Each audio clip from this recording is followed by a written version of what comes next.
자, 지금은 이제 비트코인 이후 등장한 여러 그 알트코인들을 좀 소개하는 슬라이드인데, 이거 소개했다고 또 이게 가치 있는 거라 막 투자하고 그러면 안 돼. 그런 거 아니고, 그냥 그 기술적으로 의미 있는 거를 소개하는 거지, 얘가 돈이 된다 이런 게 아니에요. 그런 건 저도 잘 몰라요. 그래서 몇 가지 소개를 간단히 하면, 네임코인이라는 게 있는데, 네임코인은 이제 어떤 의미를 갖고 있냐면은, 그 트랜잭션이 아닌 데이터를 블록체인에 처음 저장한 그런 암호화폐예요. 그래서 여러분 DNS 서비스 아시죠? 그래서 우리가 주소 치면은 www.naver.com 하면은 그거에 뭐 IP 주소를 알려주는 그런 거를 이제 블록체인을 통해서 뭔가 서비스하는 거예요. 키와 밸류 값을 블록체인을 통해서 서비스하는 거고, 그다음 피어코인은 이제 기존까지는 피어코인 전까지는 다 작업증명이라는 걸 썼는데 얘가 최초로 이제 지분증명 기법을 썼고요. 그 다음에 리플은 좀 많이 지금도 시중에서 많이 쓰이는 건데 얘는 목적이 글로벌 송금을 우리가 이제 그 다른 나라로 돈을 보낼 때 중간에서 수수료가 많이 지불이 되겠고, 또 걸리는 시간도 많이 걸려요. 내가 미국으로 돈을 뭐 조카한테 보낸다 그러면 내가 뭐 실제 보내는 돈보다 많은 돈을 보내야, 왜냐하면 거기서 수수료가 많이 나겠고요. 바로도 쓸 수 있지 않고 뭐 그 승인할 때까지 또 며칠 걸려요. 그래서 그런 것들을 이제 해결하기 위해서 도입된 게 리플이고요. 그 다음에 이더리움 클래식은 이제 이더리움이 처음에 나왔는데 처음에 나왔다가 이제 중간쯤에 어떤 문제가 발생했어요. 그래서 이 문제를 발생했을 때 부탈린이 그러면 그 블럭들을 그냥 없애자. 그리고 그 전으로 돌아가서 다시 시작하자 했어요. 그래서 부탈린은 그렇게 했는데 거기 있던 나머 일부 사람들은 그게 말이 되냐, 왜 네 마음대로 하냐 해가지고 이제 그 옛날 그 공격의 흔적이 남아있는 상태로 또 계속 간 어떤 에, 커뮤니티가 있는데 그 애들이 거가 이더리움 클래식이라고 얘기를 합니다. 그래서 이것처럼 블록체인은 불가역성을 제공하지만 언제든지 사람이 마음 먹으면, 기술적으로는 원래 안 되는 건데 사람들이 모여서 우리 그럼 채굴자들이 다 모여가지고 우리 이제 요 한 10개 전에 만든 그 블럭들은 없던 걸로 하고 다시 시작하자. 그럼 다시 시작할 수가 있어요. 그러면 불가역성이 보장이 되는 건 아니지. 그래서 사람이 못할 게 없는 거예요, 실제. 그래서 얼마든지 그 커뮤니티에서 마음만 먹으면 확 갈아엎을 수가 있는 거죠. 그런 거고요. 그 다음에 Zcash는 영지식 증명을 이용해서 프라이버시를 좀 더 확장한 그런 화폐이고요. 그래서 이런 식으로 이제 암호 기술들이 이제 시중에 어떤 이런 서비스에 이제 실제 쓰이게 되는 시점들이에요. 그래서 이런 암호화폐에서 그냥 그 학술 논문에만 존재했던 여러 암호 기술들이 실제 사용이 돼가지고 이제 활용이 되고 있는 형태가 되겠고요. 그 다음에 아우타라고 하는 게 있는데 얘는 사물 인터넷을 목표로 만들어진 그런 알트코인이고요. EOS는 이더리움과 비슷한 건데 자체적으로 자기네들은 블록체인 3.0이라고 주장하지만 그 자기들 주장일 뿐이고요. 그런데 얘는 이더리움과 달리 여러 가지 라이브러리를 제공해줘요. 개발할 때. D앱들을 개발할 때 쓸 수 있는 다양한 라이브러리를 제공해 줍니다. 이더리움은 그건 제공하지 않아요. 그냥 프로그램 짜서 하는 거고 나머지는 그 개발자들이 알아서 이렇게 하는 건데 얘네들은 여러 가지 개발 리소스를 제공해서 더 많은 더 풍부하게 분산 그 탈중앙 앱을 만들 수 있다라는 거고요.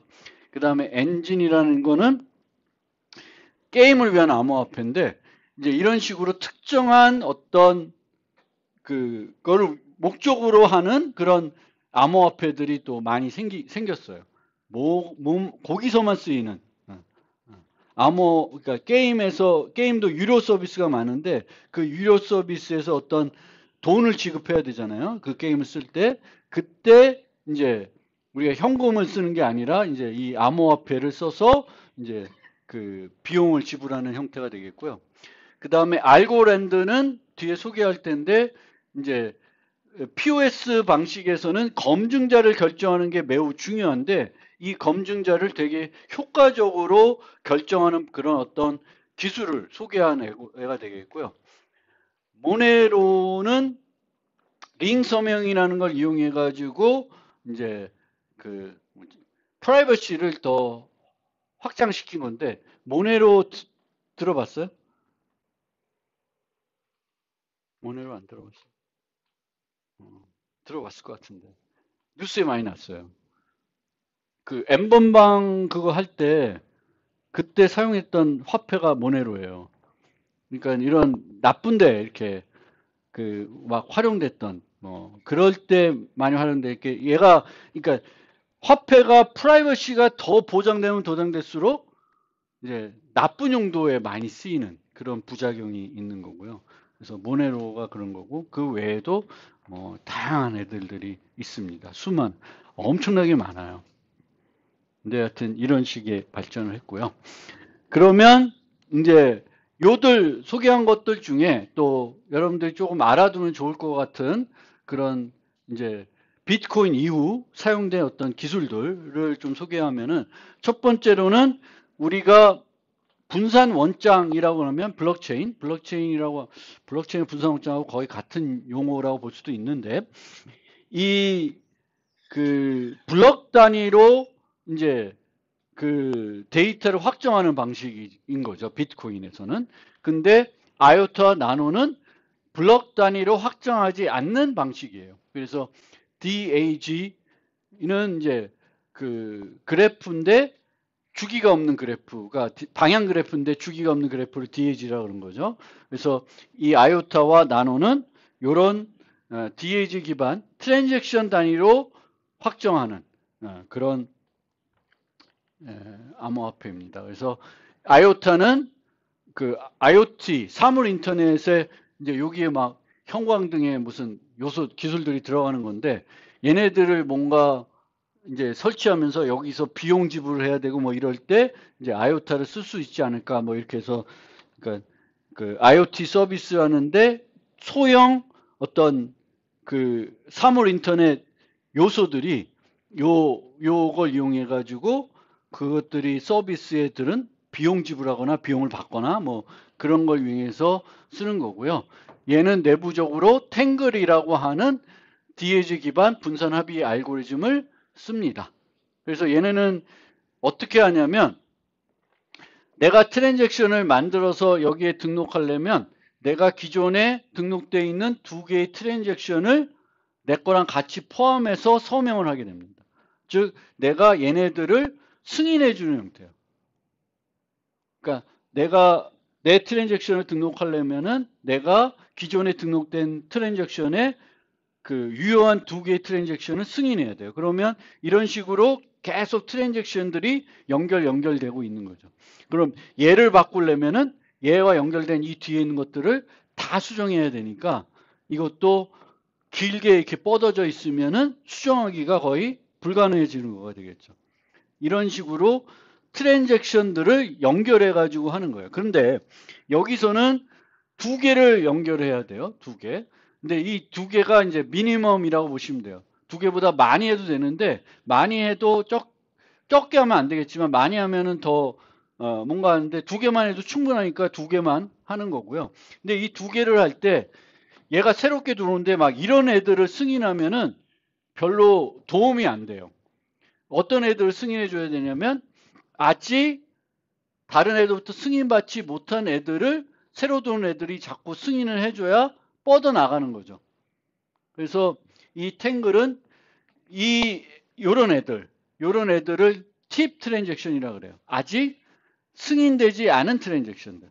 그 트랜잭션 두 개를 골라서 승인을 해야 돼요. 그러면 팁을 어떻게 발견하냐? 팁 발견하는 거 쉬워요.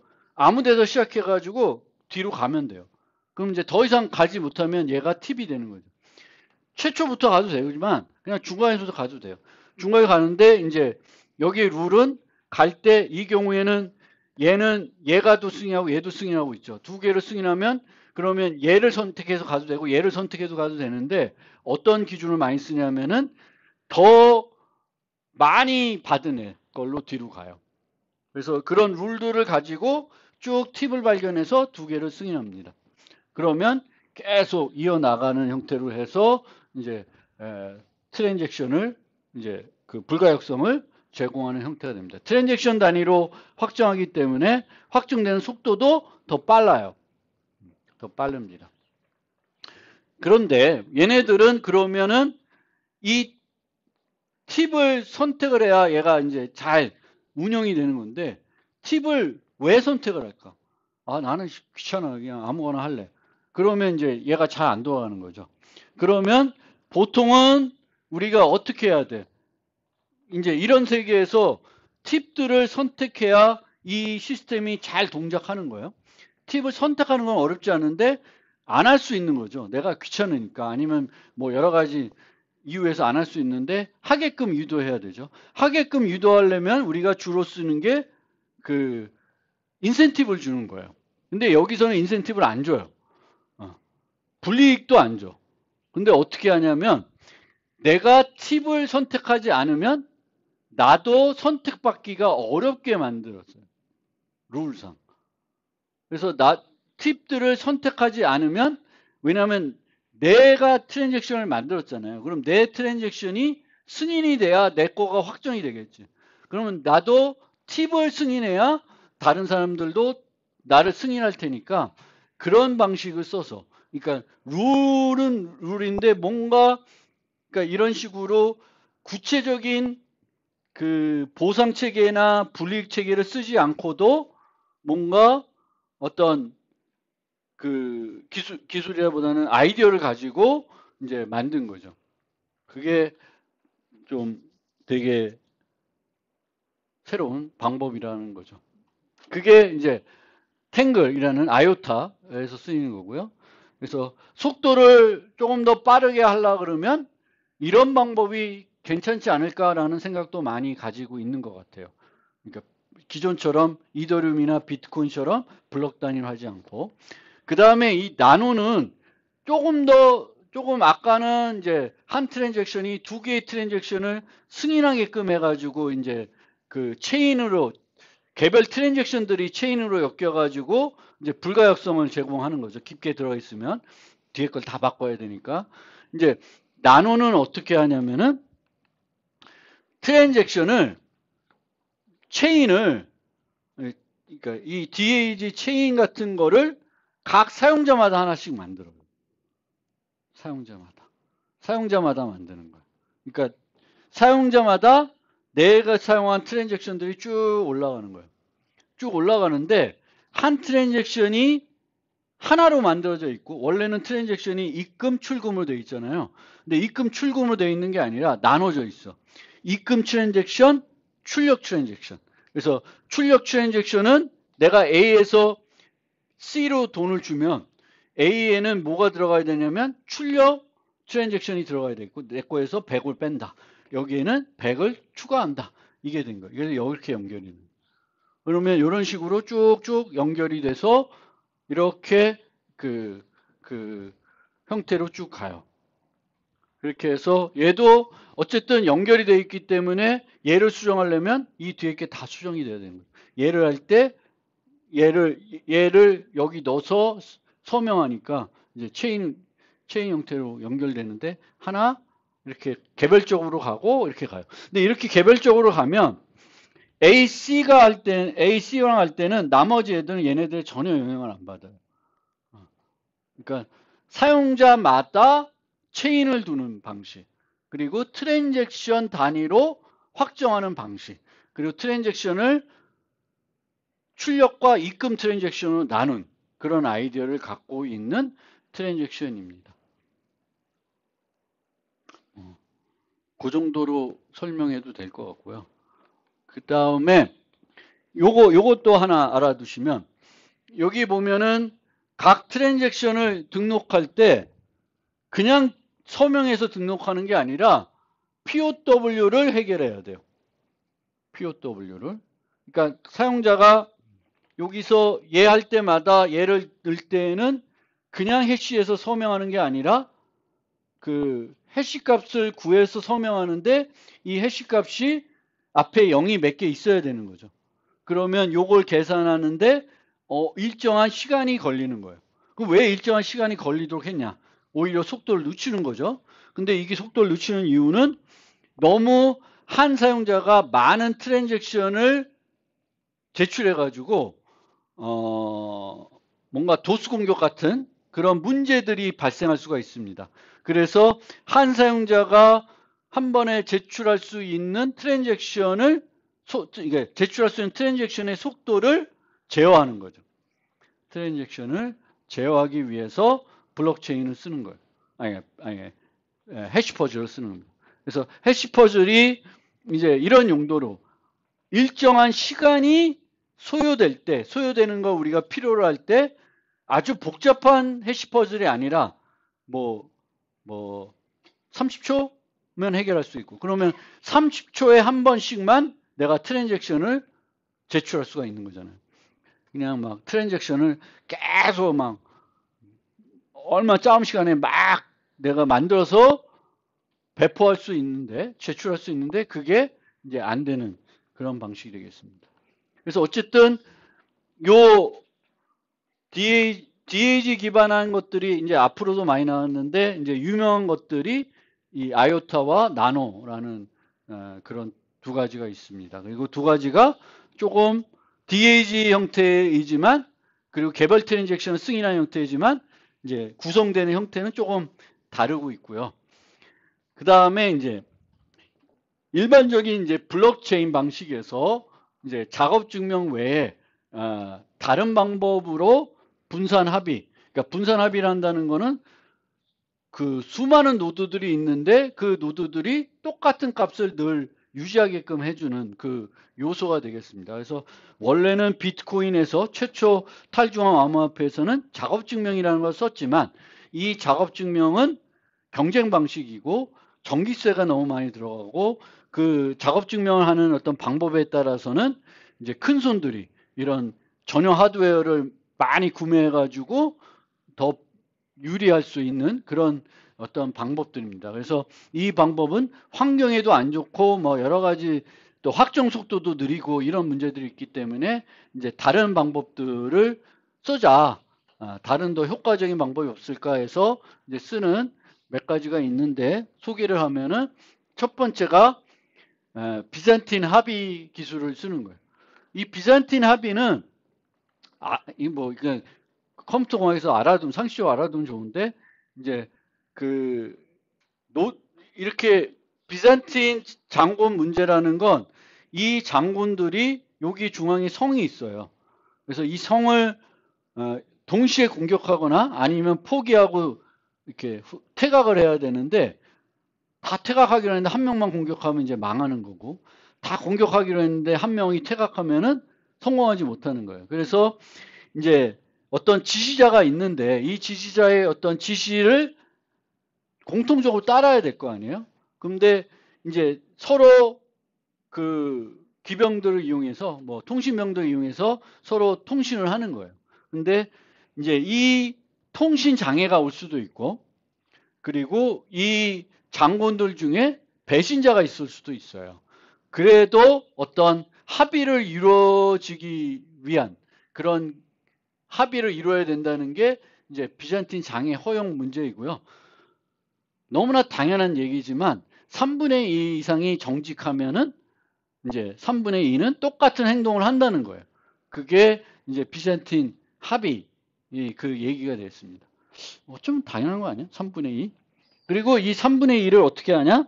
이제 투표를 한다고 생각하시면 돼요. 투표. 그래서 이런 식으로 투표를 서로 해가지고 3분의 2 이상 똑같은 답을 구하면은 그걸로 계속 가는 거예요. 그래서 최종적으로도 3분의 2 이상이 동의를 하게 되면은 이제 그걸로 합의가 돼서 그걸로 이제 최종적으로 하는 거예요. 그래서 아까 이더리움에서도 입회자들이 다수결로 투표한다고 그랬잖아요. 그래서 3분의 2 이상이 투표를 하면 이제 확정되는 그런 형태인데, 이 비잔틴 합의도 이제 여러 사용자들이 서로 이제 투표를 해가지고 3분의 2 이상이 이제 어그리하면 되는 거죠. 이게 3분의 2 이상이 억울하면 되는 거는 그 중에 3분의 1이 나쁜 사람들이 있다 하더라도 문제가 없이 이제 다수는 동일한 값에 억울해할 수 있다라는 게 이제 비잔틴 합의가 되겠습니다. 그래서 투표를 한다고 생각하시면 돼요. 투표를. 그게 방법이고요. 그 다음에 이제 지분 증명은 이제 한 명이 블록을 만드는 그런 방법이에요. 근데 누가 블록을 만드냐? 이제 그 어떤 사람이 계속 혼자 블록을 만들면은 이 사람의 권한이 너무 막강해지는 거기 때문에 이제 좀 바꿔가면서 블록을 만들어야 되겠고, 이 블록을 이제 이 지분 증명은 이렇게 한 사람이 블록을 만드는데 어떤 사람이 이 요번 라운드에서 블록을 만들지 그 결정하는 기준이 이 지분 증명 방법을 결정하는 중요한 요소가 됩니다. 그러면 최초로 그 암호화폐에서 지분 증명을 사용한 데가 피어코인인데, 피어코인은 어떤 방법을 쓰냐면은 지갑 나이와 보유 코인 수로 결정을 했어요. 그래서 기본적인 원리는 이 암호화폐를 많이 보유한 사람은 나쁜 짓을 안 할 거다라는 원리가 되겠고요. 그래서 코인을 많이 보유한 사람을 이제 검증자로 선택하는 건데, 무조건 많다고 검증하는 게 아니라 지갑의 나이입니다. 이게 지갑의 나이라는 건 이 지갑을 안 쓰고 있으면 나이가 올라가는 거예요. 근데 얘가 지갑을 안 쓰고 돈을 많이 갖고 있으면은 이제 지갑의 나이가 오르니까 이제 얘가 검증자로 선택이 될 거 아니에요. 검증자로 선택된 순간 보상을 받겠고 뭔가 하겠죠. 그러면 지갑을 쓰게 돼요. 그러면 다음 라운드에서는 얘는 지갑 나이가 되게 빵이 돼 버리니까 얘는 다시 이제 검증자가 되려면은 또 일정한 기간 동안은 안 쓰고 기다려야 되죠. 지갑을 안 쓰고. 그래서 이 피어코인은 그런 식으로 지갑의 나이와 보유 코인 수로 해가지고 한 사람이 지속적으로 돈이 많다고 계속 검증작이 되는 걸 이제 막아버린 거고요. 이런 지분 증명은 크게 체인 기반 BFT 기반이라고 나눌 수가 있는데, 요즘은 대부분 BFT 기반을 써요. 그래서 체인 기반 그냥 검증자가 한 명, 그걸로 끝인 시스템이고, BFT 기반은 검증자가 있더라도 그 검증자가 만든 블록이 그냥 그걸로 확정이 되는 게 아니라 별도 또 다른 사람들이 있어서 투표를 진행해 가지고 3분의 2 이상 투표를 받아야 이제 그 최종적으로 승인이 되는 그런 방식이 되겠습니다. 그래서 이더리움에 쓰는 방식을 캐스퍼라고 하고요. 그래서 얘도 어쨌든 블록을 만드는데 전자 서명에서 블록을 만들 거고요. 전자 서명에서 블록을 만들기 때문에 검증자가 아니면 이 블록을 못 만들죠. 그리고 이 블록을 만들 때 이전 블록 값을, 블록의 해시 값을 또 포함해요.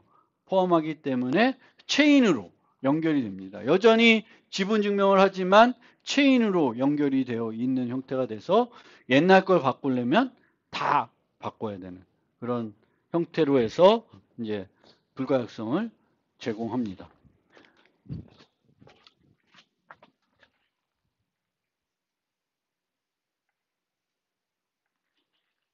잠깐 요거 갖고 그 POW와 POS의 차이를 조금 설명해 드리면, POW 기반에서 불가역성을 제공하는 그 이유는 특정 체인 형태니까 둘 다 그거는 비슷해요. 특정 체인 형태이니까 특정 블록만 수정해야 하는 것은 아니고 그 이후 모든 블록을 수정해야지 되는 거죠. 내가 이 블록체인에 있는 데이터를 수정하고 싶어. 그럼 이 블록만 수정해야 되는 게 아니라 그 뒤에 있는 블록들도 다 수정을 해야 돼요. 근데 이 블록을 수정하려면은 일정한 시간이 걸려요. 일정한 시간. 그러니까 10분이라는 게 정해져 있고, 뭐 이더리움은 15초, 뭐 이렇게 정해져 있는 거예요. 그래서 그렇게 시간이 소요되는 거예요.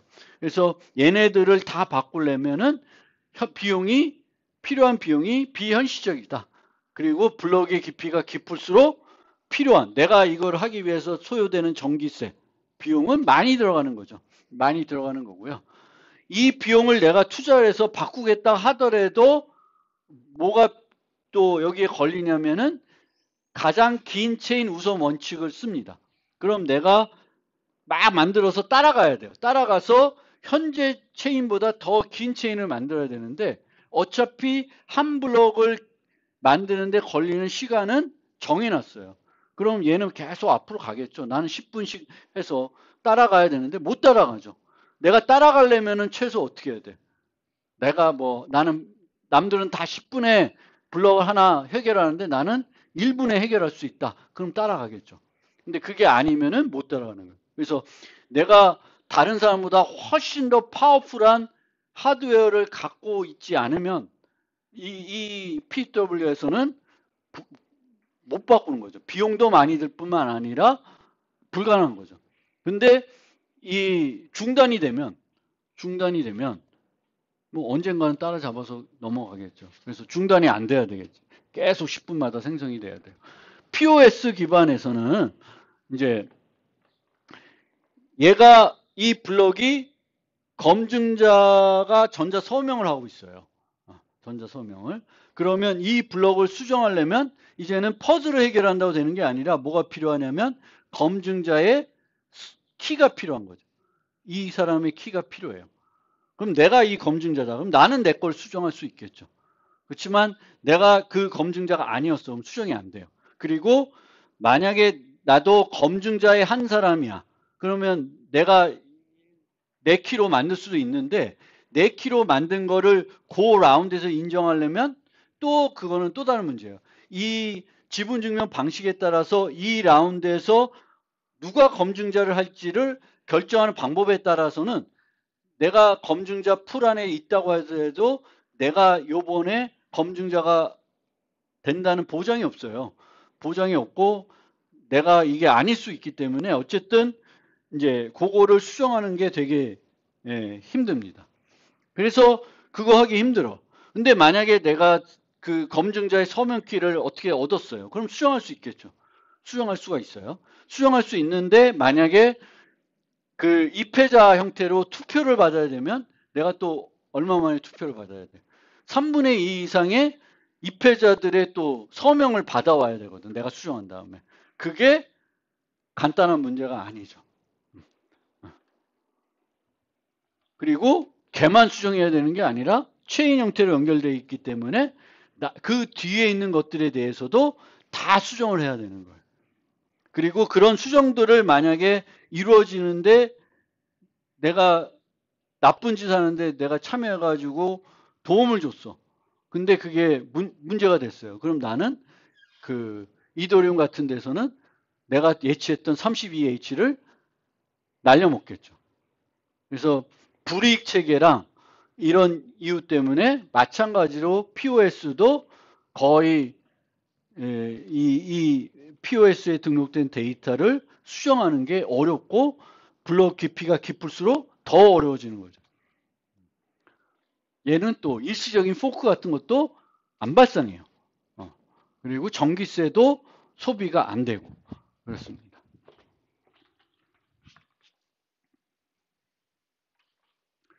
그러면 이제 알고랜드에서는 이 지분 증명을 하는데 지분 증명에서 핵심 중에 하나가 이제 요번 라운드에서 누가 검증자가 될 것인가. 검증자 후보들이 있겠죠. 이더리움 같은 경우에는 32 이더를 예치한 애들이 검증자 후보로 들어갈 거예요. 그러면 어떤 데는 또 다른 어떤 룰들이 있겠죠. 뭐 근데 어쨌든 검증자 풀이 100명이다. 그럼 100명 중에 특정한 한 사람이 이번 라운드에 검증자가 되는 거예요. 블럭을 생성하는 블럭의 최종 책임자가 된 거죠. 그러면 이 알고랜드에서는 어떻게 하냐면 이게 바로 전 라운드 뭐 누가 했는지 몰라도 돼. 중요한 건 아니에요. 전 라운드의 블럭 값이라고 합시다. 블럭 값이라고 하면 여기서 QR이라는 별도 값이 있어요. 예전에 썼던. 그러면 얘네는 어떻게 하냐면 이 예전에 바로 전 라운드에 포함됐던 이 Q 값이 있어요. 이 Q 값을 Q 값과 1과 R이라는 값을 포함해 가지고 저 R이 뭐지? 라운드. 요번 라운드 번호예요. 라운드 값을 넣어서 서명을 해요. 자기가 서명을 해. 그리고 이 서명을 해서 이 서명 값을 그 수로 환산을 해요. 그리고 이 수가 일정한 수 이하가 되면은 내가 검증자가 되는 거예요. 그러면 100명이 다 이전 라운드 값을 받으면은 요 값을 계산해요. 요 값을 계산하면 이 중에 일부는 그 이하가 되겠고 일부 아닌 애들은 안 되겠죠. 그래서 이런 방식으로 해가지고 그 중에 이제 그 요거 되는 애들만 검증자가 되는 거예요. 그러니까 누가 검증자가 될지는 아무도 모르죠. 근데 각자는 자기가 검증자가 되는지 안 되는지는 확인해 볼 수 있는 거예요. 그러니까 암호 기술을 써서 랜덤하게 결정하는데 나중에 얘가 실제 맞는 검증자인지는 확인할 수가 있고 그 검증자들만 또 그러니까 확인을 할 수가 있는 거죠. 자기가 예전 라운드 블럭 값을 받은 다음에 내가 서명을 해보고 내가 이번 라운드에 검증자네? 라고 볼 수가 있고 나는 이번에는 안 되네? 라고 이렇게 판단할 수 있게끔 하고 있습니다. 그래서 얘는 어떤 랜덤한 값을 별도 만들어 가지고 공지해 가지고 검증자를 요번에 너가 검증자야 라고 얘기해 주는 게 아니라 스스로 판단하게끔 암호기술 써서 스스로 판단할 수 있게끔 만들었어요. 근데 이런 식으로 되면 이제 내가 나중에 이 라운드에 검증자의 서명을 바꾸려면 내가 검증자 풀에 있어도 내 서명 값은 이 P 이하가 아닐 테니까 내 키로 만든 블럭은 아예 유효한 블럭이 안 되는 거죠. 그리고 나머지 애들은 또 이렇게 이제 단계별로 투표를 하는데 이 투표값을 2, 3, 4 이렇게 넣어가지고 또 내가 입회자 역할을 해야 되는지 안 해야 되는지 뭐 이런 걸 결정해가지고 입회자가 되면은 또 검증자가 만든 블럭을 검증해가지고 서명을 또 해줘서 이제 최종적으로 확정하는 방식입니다. 그러니까 중요한 건 기술적인 것보다는 이제 얘네는 검증자를 누구도 이렇게 랜덤하게 결정을 하는데 모든 사람이 이 랜덤하게 결정된 사람이 맞는지 확인할 수 있고 그 사람만 자기가 검증자인지 아닌지를 알 수 있게 하는 어떤 방법을 고안해냈다. 그러게 이제 알고랜드의 핵심적인 그 기여가 되겠습니다. 그 다음에 공간 증명은 좀 넘어가고요. 그 다음에 이제 보통은 이제 이 블록체인에 들어가는 데이터들은 그 순서가 채굴자의 마음이에요. 그래서 이 트랜잭션의 순서에 대한 어떤 합의가 이루어지기가 힘들어요. 근데 헤더라는 이런 해시 그래프를 만들면은 이제 모든 트랜잭션에 대한 합의, 순서에 대한 합의를 할 수가 있다라는 거예요. 그래서 순서에 대한 합의가 필요한 응용들이 있는데 그런 응용에서는 이런 헤더라 같은 기술을 쓰면은 그 순서에 대한 합의를 이뤄낼 수가 있습니다.